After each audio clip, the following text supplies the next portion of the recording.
Always a pleasure to welcome Carter Hutton to the show, former NHL goaltender, host of the Starting Goalie Show on Daily Faceoff. And Huts, there is no crease situation that is spicier than what is going on in Pittsburgh. Tristan Jarry was healthy scratched. You do not hear about goalies getting healthy scratched all that often. I guess kind of a two-parter here. What do you make of Jarry's struggles, and what do you make of the way Joel Blomqvist is playing in the meantime? You know, the young kids come in and he's played very well. You know, for Blomqvist, 2-2, .902 save percentage. And in those losses too, losing to Toronto, Carolina, those are tough games. Like, those are games you're trying to protect your young kids from being in. And for Jarry, I feel like this is a question we've always had with this guy, right? There's times where it's just, he's been solid and had good numbers, but in his last 17, he's lost 11 of them. And those 6, I have the numbers here, 6 of those games the Pens have scored in his wins, they've scored 5.7. So this team protects them with offense. And at times, it's just been a struggle here. I think it needs to be a change of scenery at this point. And I know you can't ride Blomqvist by any means, but Ned didn't fare too well in his last start. He's just coming back. So maybe if you can get him a little more spotted starts, but something's got to change at Pittsburgh here because it's getting old. Well, let's stay in the East, Carter, and I'll ask you about another goalie controversy. I can't believe we're using those words this early in the season, but hey, that's what we do. That's why we have things to talk about. But let's go to Detroit. All right. What is going on with the goaltending situation? And do they have somebody that is capable of getting them into the next phase of the Yzer plan? Because I'm starting to wonder about this plan and just how many years this plan is going to take. No, I agree, Cobes. This is a tough one, right? And I'm a big fan of Talbot. I'm a big fan of Alex Lyon, but these are not the guys that are going to bring you to the promised round. This is a great platoon of goalies. These are guys that are just, you know, Talbot had his time where he carried the team and he's played well. And Alex Lyon he's been doing this year after year, but we know he's not a guy to bring you a promised land.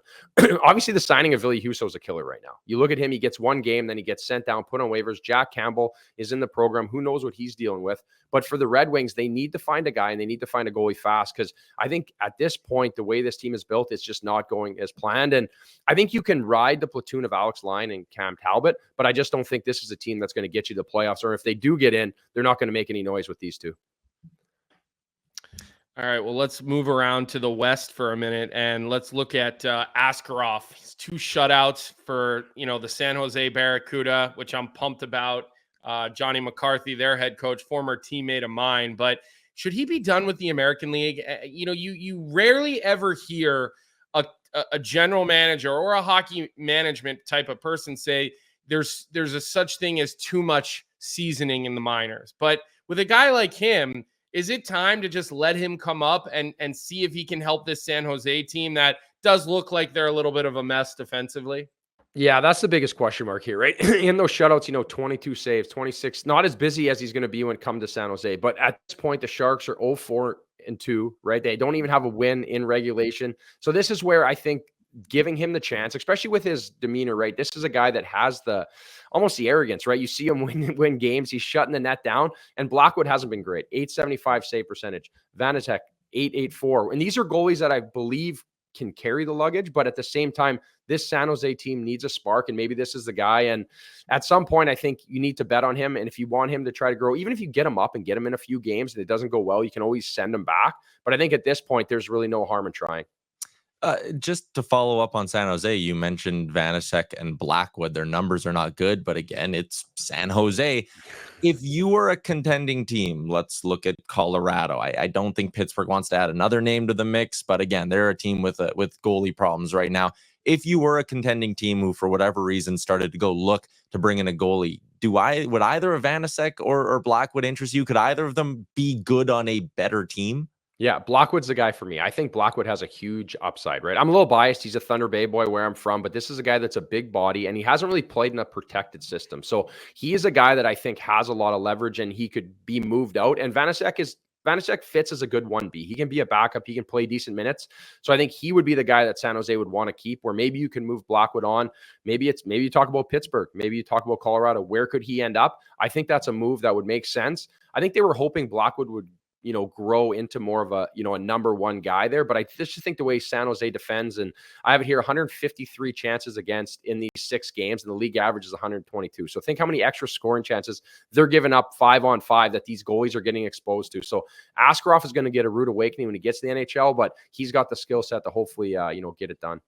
Yeah, Blackwood, again, after those first couple of years in New Jersey, the future just looked so promising, and then the wheels kind of came off for a bit. I know he dealt with injuries as well, but goalies never really develop in a straight line, and that's certainly the case for Anthony Stolarz. I wanted to wrap there. I mean, you look at his career, stops in Philly, Edmonton, Anaheim, before really putting it together in Florida, gets the big money deal in Toronto. He is off to a good start, but he's never played more than 28 times in a season, Huts. I know Joe Woll is dealing with the injuries right now, but when you look at Stolarz, when you look at the amount Toronto paid him as well, is he a guy who at 30 years old can handle his first 45 plus start season? Or do you think he's just better in that 1B? Do you think he can rise to the occasion?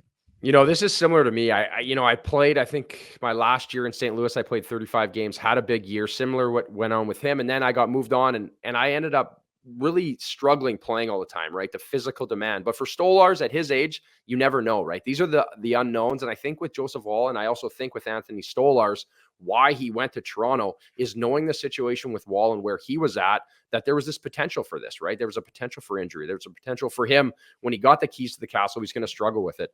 And he's been great so far. Even last game, losing to the Rangers, he played very well in that game. The one goal was a backdoor tap in by Kreider. The other one, Lafreniere made a great shot on that play. And in his other loss in Montreal, he arguably was the best player on the rink. They lost 1-0. And in his 2 losses, they only have 1 goal for. So this guy's been rock solid for them. Again, I don't know if the Leafs, this is a tough draw. They got Vasilevsky tonight. They just had Shesterkin. They got the Russians coming to town. So I think for Stolarz, this is going to be a big game because it's a back-to-back. And tomorrow, hopefully, Joseph Woll gets back in the pipe. So it's going to be great here for the Leafs. Yeah, it's one of the few times, I actually think one of the only times he's had to play 4 straight games in his NHL career, which is crazy. Huts, always appreciate the insight. Carter Hutton, you can find him with the Starting Goalie Show on Daily Faceoff. Appreciate your time, man. Thanks, guys. What's up, hockey fans? If you enjoyed that video, then you need to be hitting the subscribe button right here at Daily Faceoff. Exclusive interviews and analysis from our hockey insider Frank Saravalli, fantasy updates from Brock Sagan, and a daily live show at noon Eastern, Monday through Friday. You don't want to miss any of the fantastic content, so hit that subscribe button.